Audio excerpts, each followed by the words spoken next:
This is it. It's the last time the GTI and the Fiat 500 Abarth are going to be parked together and under my ownership. Right now I am leaving, so the Fiat is staying. It's going to be my one car, and I'm taking the Fiat from Los Angeles up to Sacramento, where it's going to a new home.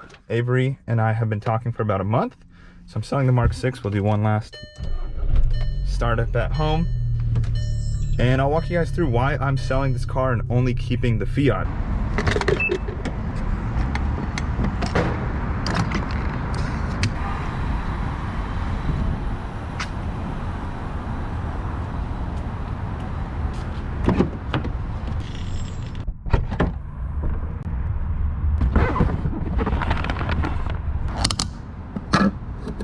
Before we get into the details and the reasons of why I'm selling the Mark 6 GTI, let's talk about the COVID car cleanse overall. So the beginning of COVID, I had the GTI and I had my 91 Miata, the one that's British racing green. And then I bought a Porsche Cayenne Turbo in April, I believe on April 21st. Bought the Cayenne Turbo, so I had 3 cars, and the Miata was at my sister's house. So that was a couple hours away from my apartment because I only have one parking spot. And then I was consistently moving the Cayenne and the GTI around. One was street parked, one was parked in my spot for my apartment. So I kept having to move the cars around, and then there was street sweeping, and it was a whole ordeal just to park 2 cars with one spot in LA. So that was the whole thing. So then I took the Cayenne to my parents' house where I grew up, and I left the Cayenne there. So now I had 3 cars in 3 different cities, and the GTI was still my daily driver slash fun car in LA. And then COVID being a thing, I actually switched jobs, and my new job is fully remote. So I don't have to go to an office ever again as long as I'm in this job. So I decided, you know what, I could have a stick car, and that could be my primary daily driver and fun car, and that's what I felt was lacking a little bit in the GTI for me. And I bought the GTI because it's a dual clutch DSG. That's you know, VW's dual clutch gearbox. And I bought it because I was living in LA, and I figured having a DSG car is going to be great for me, and it is, and it was great, and I really do like this car. So then what happened was I went to see my Miata, and rather see my sister and my family over there, and I got in the Miata, and it was just sitting in the driveway looking pretty sad. And my plan with the Miata was to keep it forever, and in about 5 years put $10,000 into it, redo the paint, redo the motor mount, suspension, new wheels, bushings, basically doing a full restoration on the Miata. But with it just sitting there and no one really driving it in the family, I decided I'm just going to list the Miata, and if I find the right buyer and I get a good deal for it, I will sell it. So I list the Miata while I'm there for a 3-day weekend. Within 2 days, the Miata sells. I got 18 different people messaging me about it. I got 2 offers at the same rate, which is what I sold it at.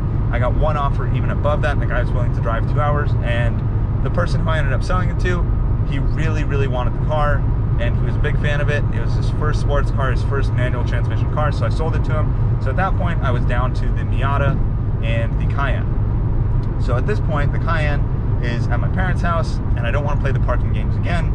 So I sell the Cayenne, I list it for sale in my parents' area. My dad actually helps me sell it.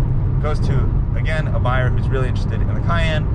And I listed it where I was like, look, if I don't get what I want for it, I'm just going to keep it because it is a great truck, great car.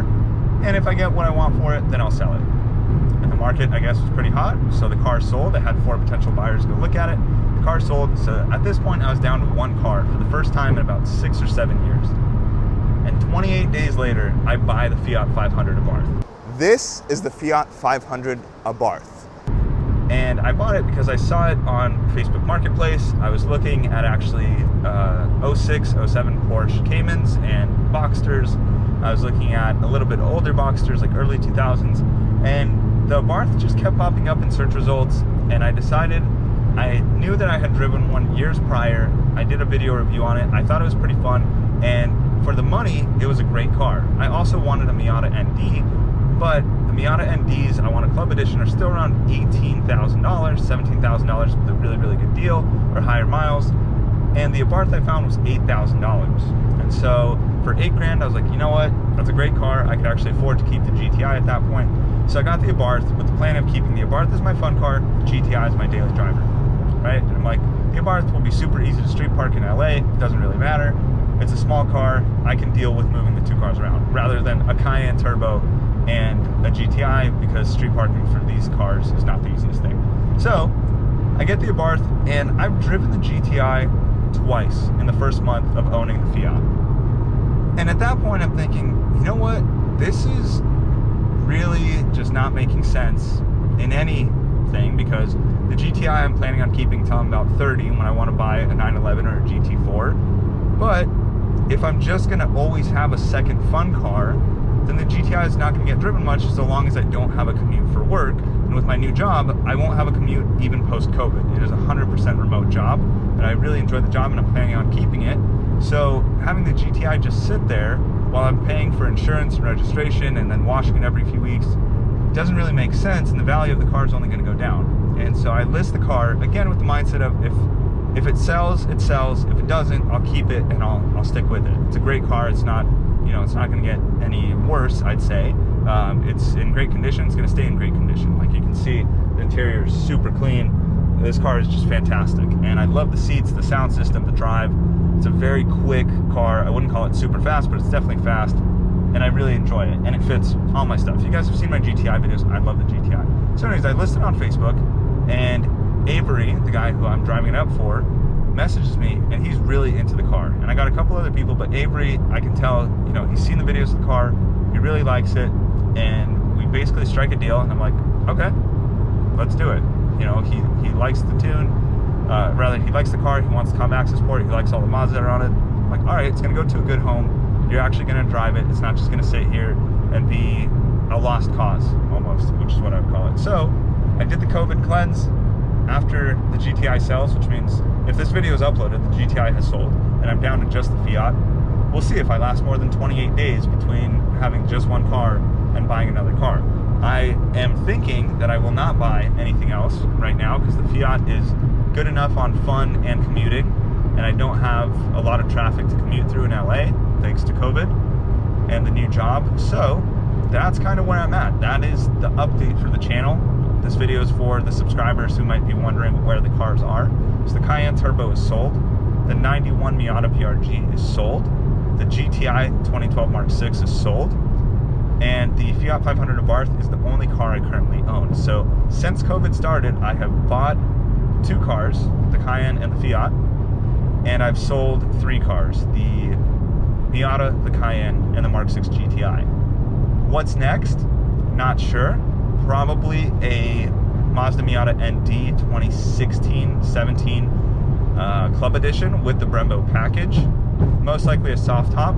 That will probably happen in the next year or 2, depending on my finances. And also, I do want to have a garage to store my weekend car in, so I can work on it, modify the car, and also keep it clean. Right now, it just is disappointing when I wash my car and then park it outside, and 2 or 3 days later, it's filthy. So that's kind of where my head's at. I'm not planning on getting anything else. I do want a dirt bike at some point, so a pickup truck is definitely somewhere down the line. I'd love a Raptor. That's definitely a big goal in 5 or 6 years.